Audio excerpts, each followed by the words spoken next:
Ako si Zaldico.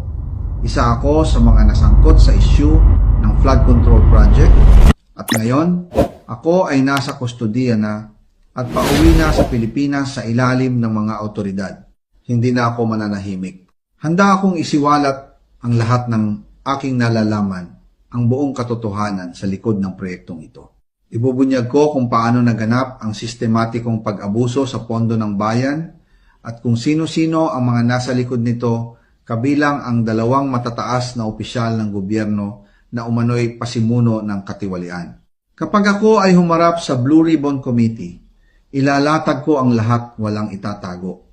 Kung ang kapalit nito ay ang aking pagkakakulong, handa akong panagutan basta't makasama ko sa pananagutan ang mga tunay na mastermind.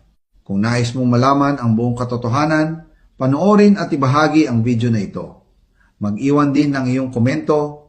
Handa ka na bang malaman kung sino ang nasa likod ng flood control project scandal? Daghang salamat.